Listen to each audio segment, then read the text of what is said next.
Hi, my name is Travis Henry. I'm president of the Gottlieb Institute, which is a think tank devoted to picturing and enacting the separation of nation and state. In other words, differentiating the cultural identity of a country from the political, governmental identity of a country. Furthermore, those two sectors can be unfolded into three sectors: a cultural sector, the nation, political, governmental sector, and an economic sector. And that's what we call the threefold commonwealth, which is a vision for a new kind of society, which structurally transcends the nation state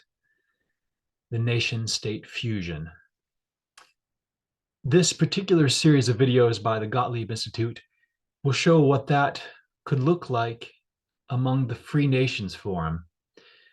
The Free Nations Forum is an existing organization which advocates for the various nationalities in Russia who are seeking cultural and political independence. That Free Nations Forum, their most recent gathering was in Gdansk, Poland, and this series of videos is related to that. We gave a brief presentation there in late September, and this series of videos is a follow-up to that, where we can unpack those important ideas, namely the separation of culture and state, and a further differentiation into a threefold commonwealth. So for this first video, we'll introduce the idea of separation of culture and state. In later videos, we'll show more specifics about the nationalities of Russia, especially in Northwest Russia, which was what the most recent forum focused on. But the idea applies to all nationalities in Russia, and potentially it applies to all the nation states in the world. So we have a slideshow, and we'll begin with that. Let's get this on the screen.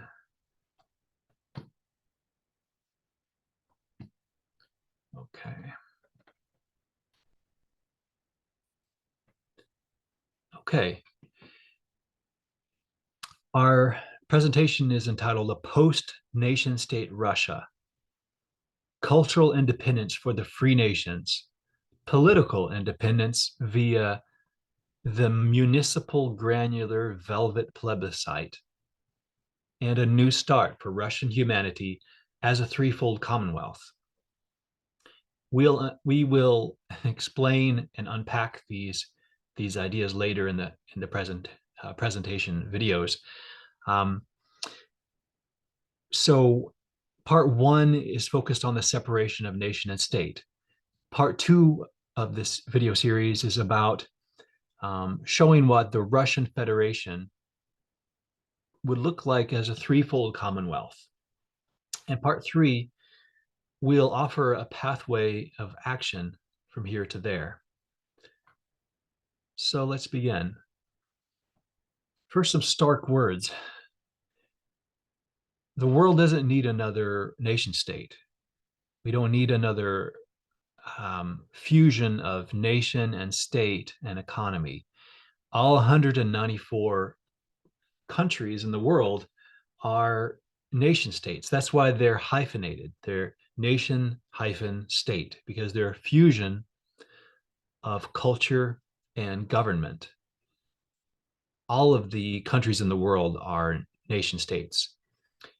We're so immersed in that mentality and that structure, we as humanity can hardly imagine something different. And we're not talking, the Gottlieb Institute is not talking about like world government. We're not talking about just scaling up this fusion into an even bigger beast.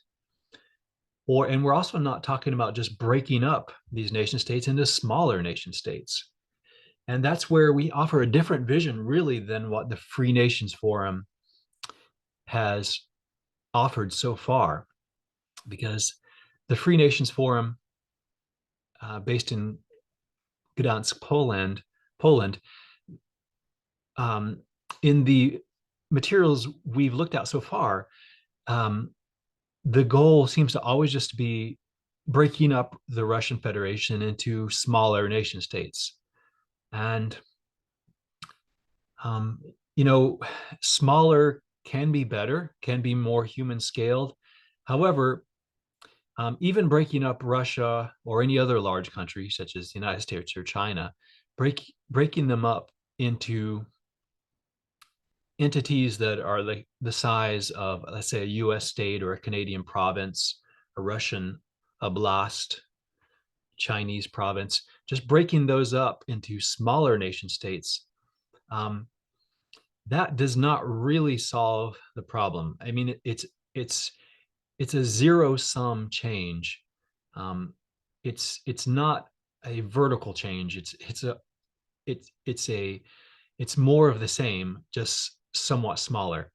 And to give a poignant example of that, the Central American nation states such as Guatemala, Honduras, Nicaragua, El Salvador, those used to be part of Mexico briefly.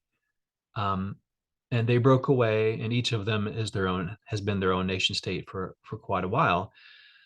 Um, but they most of those countries have experienced some serious um, trauma um, and difficulties, um, due to the continued fusion of culture, state, and economy. Um, Economic forces such as the banana, North American banana companies and so forth, um, have inflicted such misery. So we're just saying that breaking up a big nation state into smaller nation states, it just prolongs the wound. Um, and we'd likewise say just scaling up a nation state into a super nation state, such as the European Union or a so-called world government or stronger United Nations, that also perpetuates the wound. Um, it doesn't unfold anything. It doesn't wash out any wound. It just scales up the fusion of culture and state. The school systems, the schools are the one of the main um, transmitters of cultural identity. And in nearly probably all the countries in the world, that's fused with the state. You have public government schools, and scaling it up into a European Union, or this just scales up this inherently sick fusion. So this third point we see on the screen, we don't need just to scale up or scale down this sick, beastly fusion. What we need is a never before seen systematic untangling of cultural power, political power, and economic power. And that's what the Gottlieb Institute offers, a vision and a pathway to that. Part one, we focus on the writings of the ideas of Gideon Gottlieb. He was a French um, political scientist with the University of Chicago, and he wrote, among many other things, he wrote an article in Foreign Affairs magazine in 1994, where he proposed just this. He proposed that the cultural identity and cultural territory of each nation, particularly in the post-Soviet space, be differentiated from the governmental identity and the governmental territory. So, in what he called these cultural homelands, he called them historical homelands, which would be cultural spaces which overlap with each other, while at the same time the political legal boundaries remain unchanged. They remain stable. And this seems like a radical idea. I mean, but it is in Foreign Affairs magazine, which is, like right in the, widely recognized um, institution. Gideon Gottlieb says, all of this is within reach of contemporary statecraft. He said that in 1994, during the Yugoslav wars. If Western leaders or Eastern leaders had understood this simple idea and enacted it, we would have skipped several wars. And when this idea is understood and enacted constitutionally, many wars will be ended. Wherever this idea is enacted, many conflicts are going to be resolved structurally. It's not just about human beings becoming better people. It's not just about becoming more moral, so to speak. Unless you could say understanding this idea is a moral understanding and a moral action embodied at a structural level. So we thank Gideon Gottlieb for this idea. Some other people have voiced a similar idea in the past, but it's been a rare idea. We named our institute after Gottlieb. So here we go. The next slide. What this would look like structurally, organizationally, is the Constitution would, you could have an amendment to the Constitution which mandates that culture and state are separated. The United States Constitution was the first, or one of the first, to differentiate religious culture and political citizenship, thanks to Thomas Jefferson. This separation of nation and state is a further implementation of that separation of culture and state.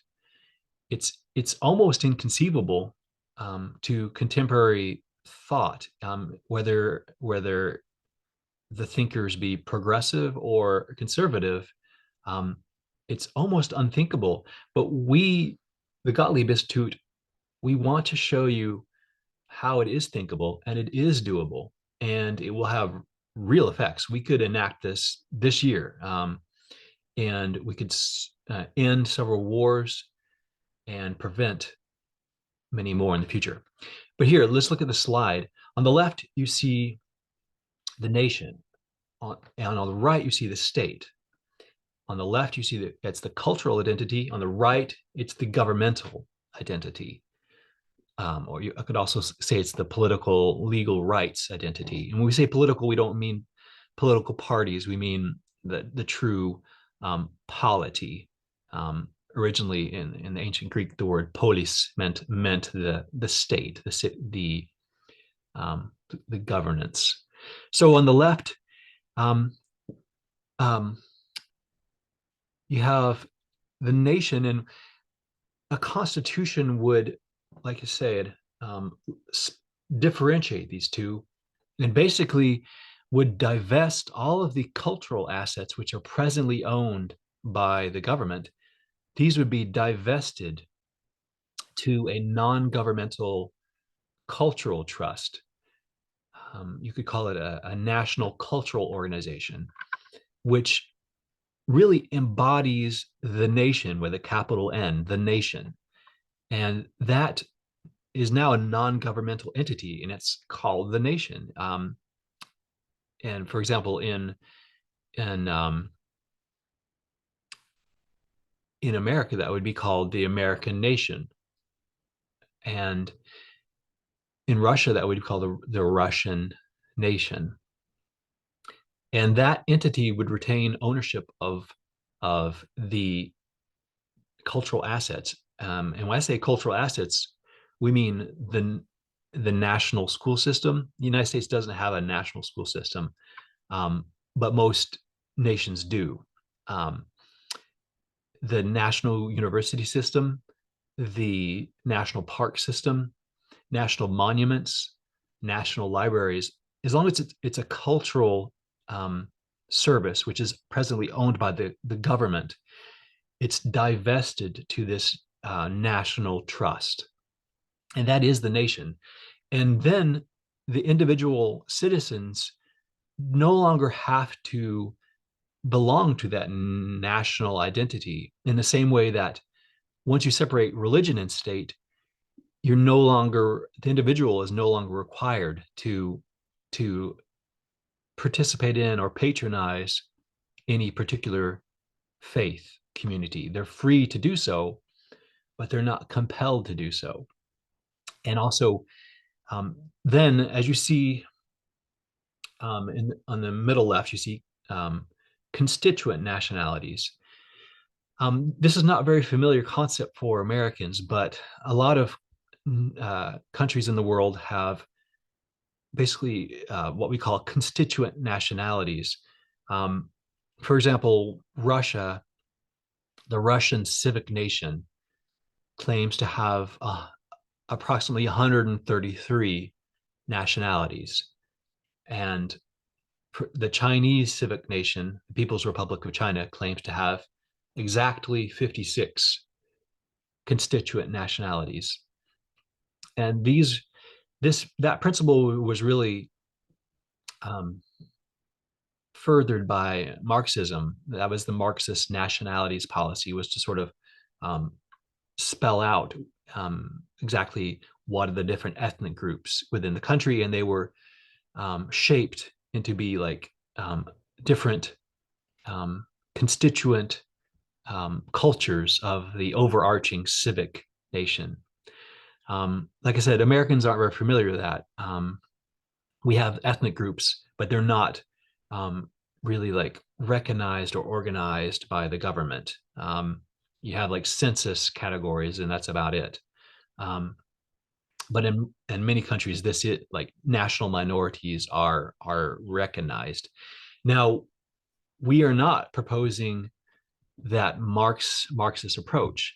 We're just acknowledging that that exists, and it's still, the legacy is still there in like Ukraine, Russia, the other post-Soviet countries. That's how they spell out their national minorities.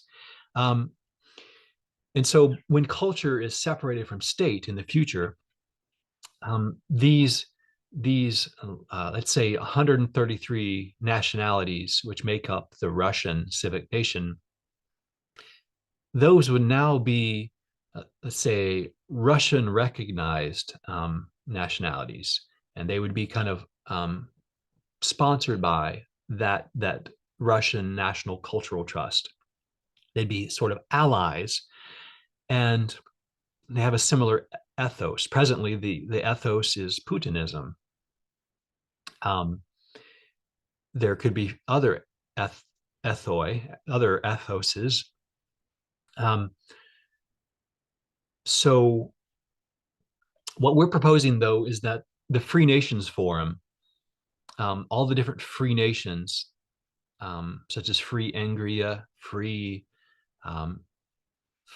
Karelia, that each of these nations, even though they may just be a small kernel, a small organization right now, they're often in exile, we suggest that they form their own constituent cultures already, and we'll explain that further. But let's just a quick example. Let's say the Free Ingrian Nation, which is the Ingrian homeland is based on around St. Petersburg. Well, there's several different cultures that are already there. You know, there's the Russians live in St. Petersburg, of course. There's also Ukrainian immigrants in that region. There's the traditional Ingrian Finns, Finnish people there. There's also even older Ijorian Finns there, or rather, they're Finnic people distinct from the Finns. They have a different language. There's also the Vepsian nationality, which is another Finnic speaker. All these are cultures which exist within the potential homeland of Ingria. And we're proposing that the Free Nations Forum go ahead and spell this out. Like, what are the different cultures that make up each nation, so that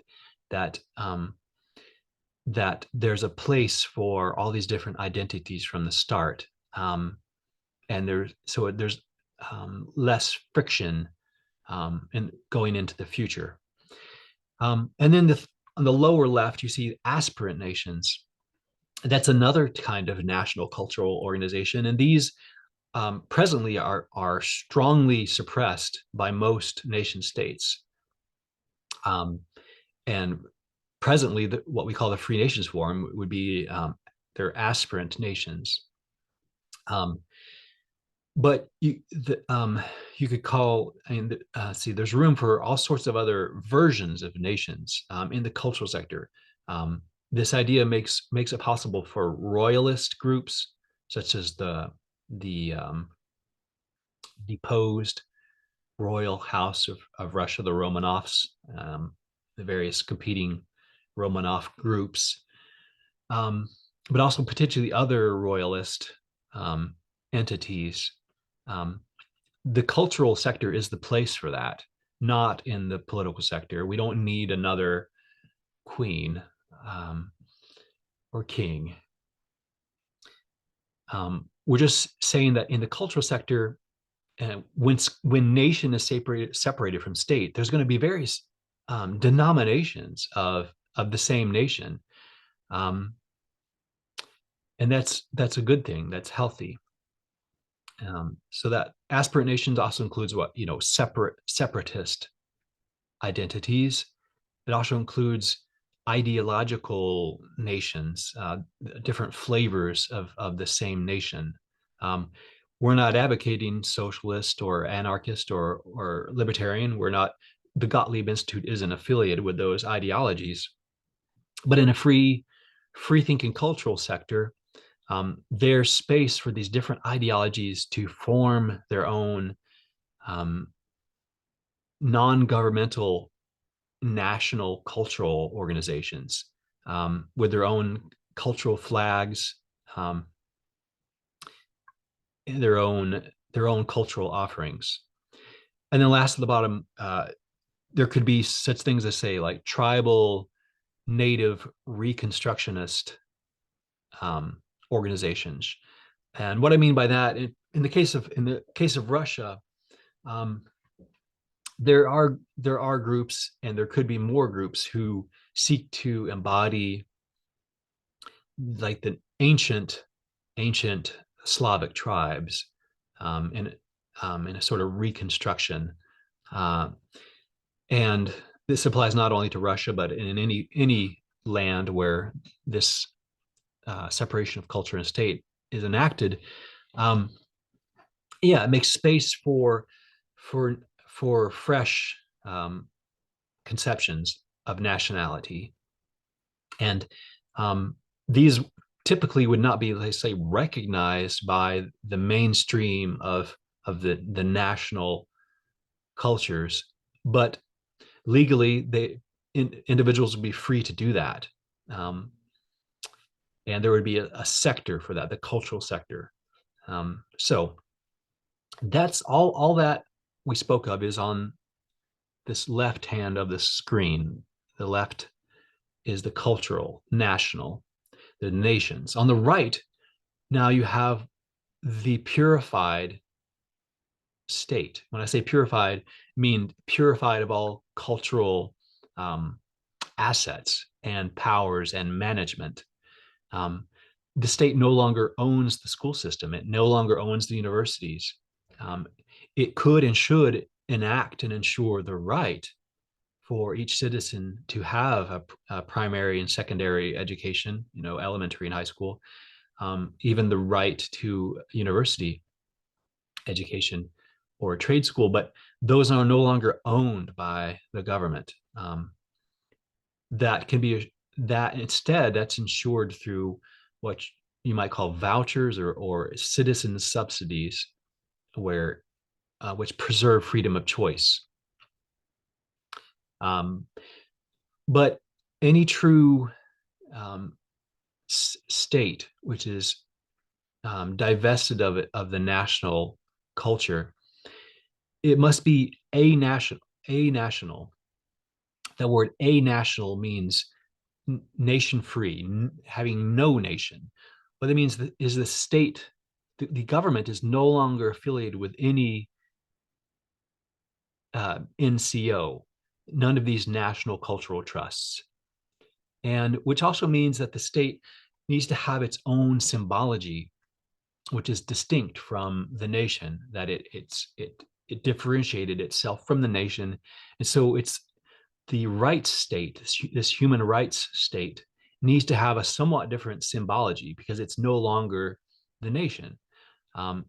It's in a similar way that when church was differentiated from state, the let's say in Britain, the Kingdom of England was no longer the same thing as the Church of England, and their symbology needs to be somewhat distinguishable because they're no longer the same entity. They're no longer fused. And then the second point down there in boldface is so a state needs to be omnilingual. We don't mean just not just 2 or 3 languages, official languages, not just like Canada, not just like Switzerland, which has 4 official languages. We mean omnilingual, which all human languages. There's some say there's about 10,000 human languages. In an a-national state, all the languages of humanity are welcome to be to serve as a public interface. If you're a citizen and you live in a post-nation state Russia, excuse me, let me get some water.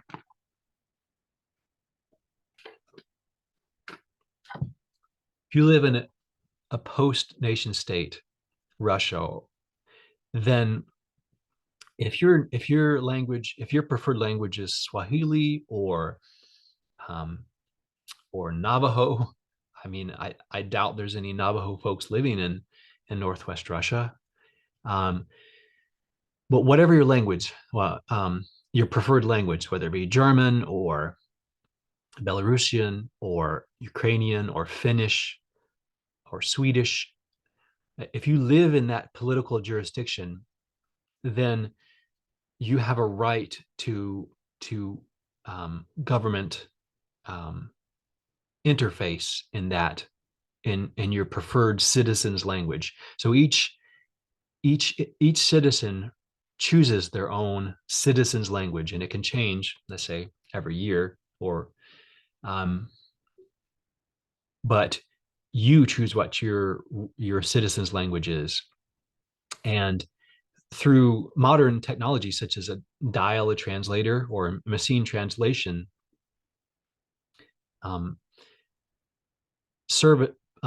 government service can be rendered in every language of humanity. But most importantly, no language would be mentioned in the Constitution. And this one fact is one of the big reasons why there's a war going on, and in Ukraine, and or justifications or excuses, depending on how you look at it. Nevertheless, it is a salient factor.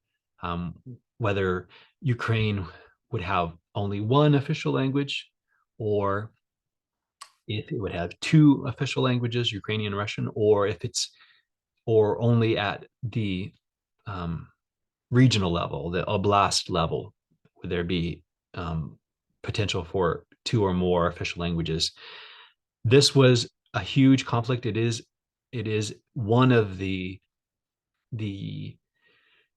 keys to this ongoing conflict. Not the only key, but one of the main ones. And so the details are, so all government-owned signage at every level, municipal signs, as long as it's owned by the state, municipal, district, the rayon, the region, oblast, or at the federal level. If the sign is owned by the government, then it must display all of the main citizens' languages according to the citizen's own choice. In other words, we say perhaps as long as 1/12 of the populace of that administrative unit, it must display any language that has at least 1/12 of the populace at each level: municipal signage, district signage, regional signage, federal signage. And that can change because you're not stuck with the language necessarily for your whole life. People's citizens' language might change over time, and that's up to you. It's not assigned to you from top down, like that's the Marxist way. Marxian way, it just assigns you your nationality, and assigns you your language. But the freedom of culture is not about that. And we suggest that signage ought to be updated, let's say every 12 years. We use 12 as just a symbolic number throughout our work. It could be every 10 years, or 1/12 of the populace. But we offer 12 as a fresh number. So to continue with our introduction, so that's the separation of nation and state. To recap, the nation, all the cultural assets are divested to a National Cultural Trust, an NCO, which then now embodies the civic nation. And at the same time, all of the nationalities, all of the separatist groups, they're free now to form their own national cultural organizations in a free cultural sector. And individuals no longer have to identify with any particular national culture. They don't have to patronize it. They don't have, and they can participate in more than one if they choose. A person could be Russian and Ingrian and participate in both. And then on the right side of the slide, like I said, this is a national omnilingual state. What a state looks like at all levels when it's divested from national culture. And we wrote a book like that, book about that recently in the recent months. We wrote about what this separation of powers would look like in Ukraine. There's the cover of the book, and on the very cover we show the Ukrainian nation and the Ukrainian state. And you can get that book as a free PDF at our website, www.gottlieb.institute. There's no .com, it's just .institute. It's also available via Amazon as a soft cover. And here's that cover image. On the left, you see the Ukrainian historical homeland. In other words, the Ukrainian cultural space. And this would be the divested Ukrainian National Cultural Trust, and the Ukrainian National Cultural Organization, which would retain the symbology of the nation. It would be the nation. This would be the Ukrainian nation, with a capital N. And it would now be a voluntary, non-governmental organization. And that organization's service area, so to speak, could and ought to include the widest aspirations of Ukraine. Around World War I and just prior to World War I, there was a Ukrainian national awakening, and Ukrainians originally pictured their homeland as including what's now the Kuban area of South Russia, and also wider areas which overlap now with several different bordering nation states.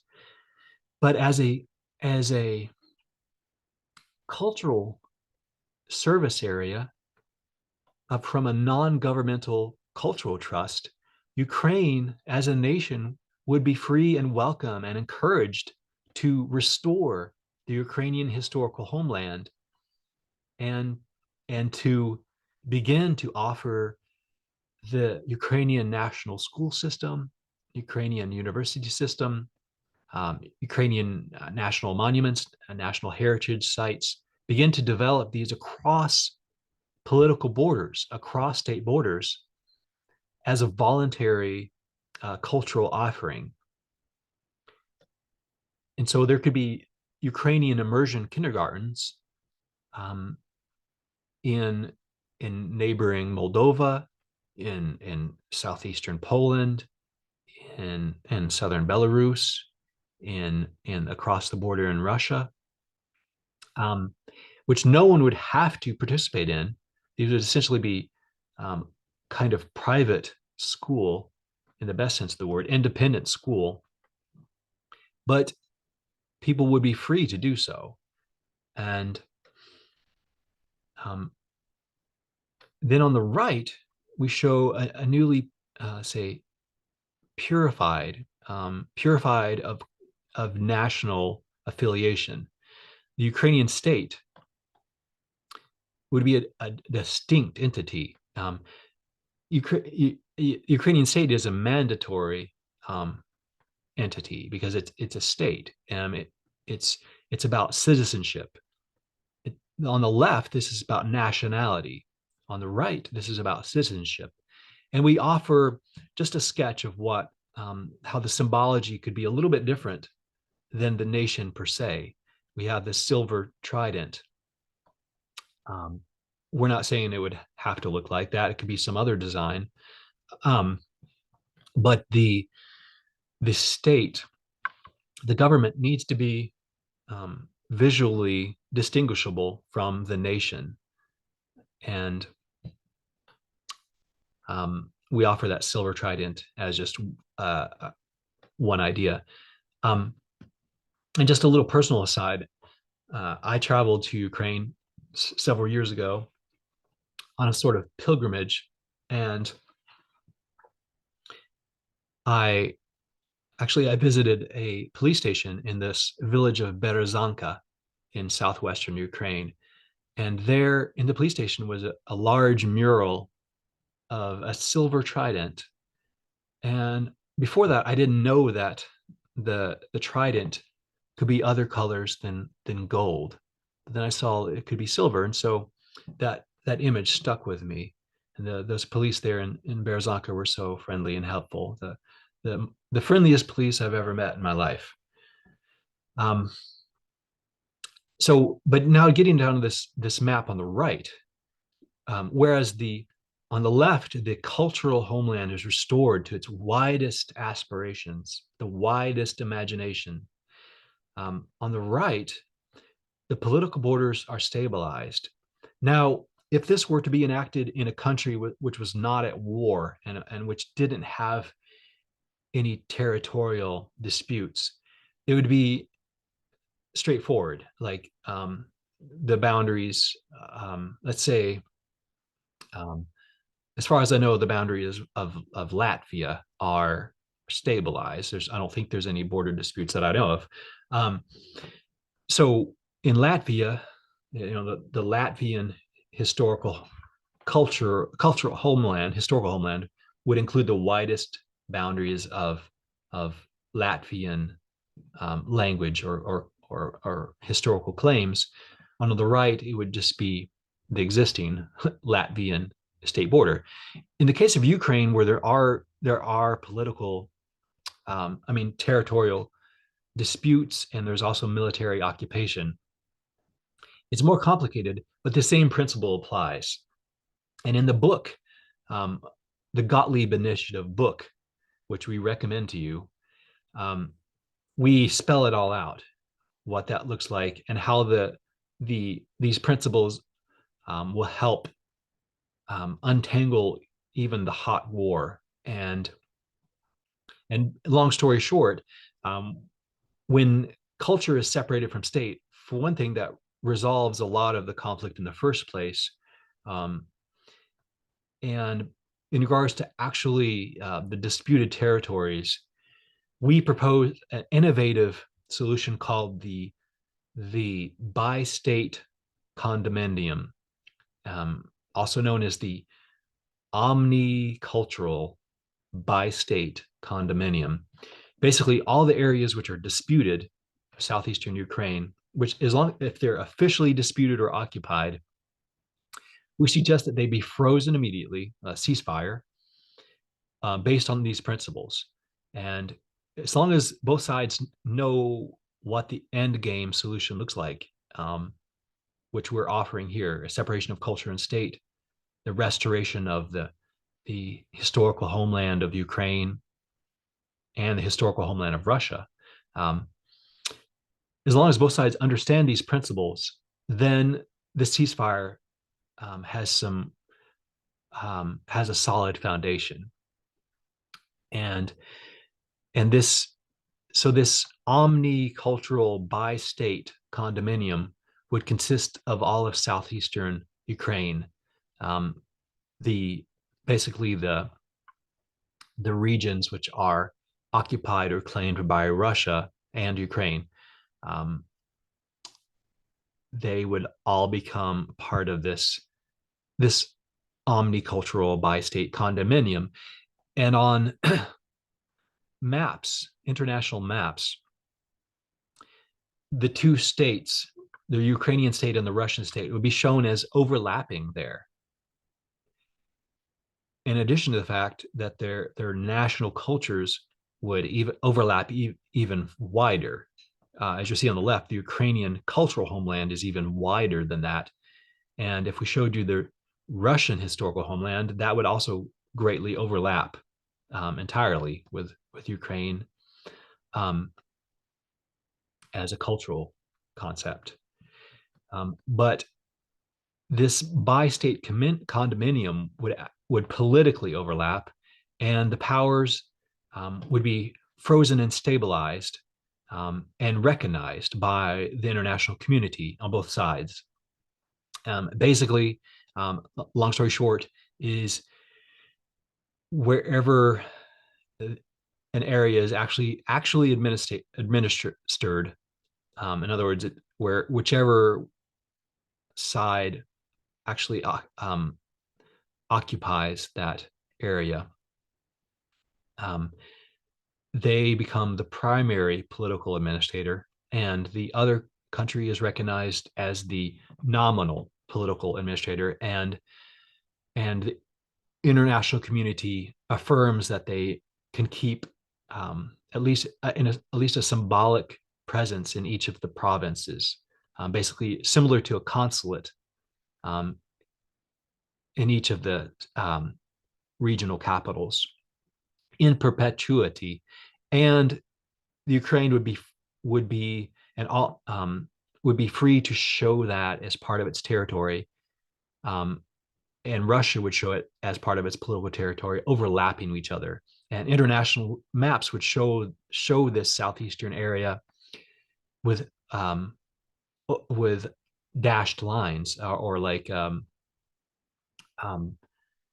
striped colors, showing that both states are perpetually present there. And this status could be further stabilized by a UN referendum in the further future. But in the meantime, this separation of culture and state provides a steady foundation, and that any sort of future UN operated referendum would build upon that. So that's Ukraine, and we're going to show later in our videos, we're going to show the free nations of Northwest Russia, how these principles apply. to those cultures. All right. Actually, let's pause there and let's end this first video. That's an introduction.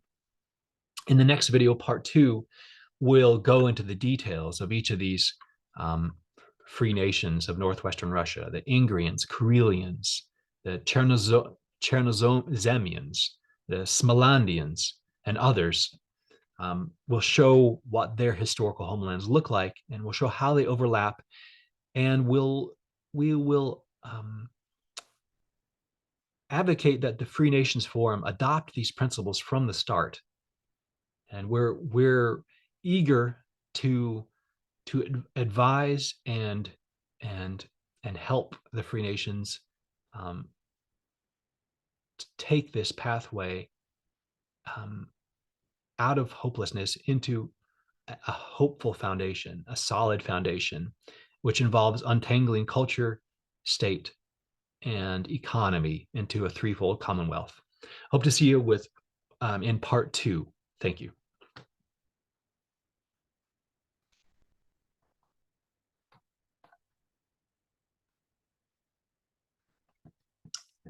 Here.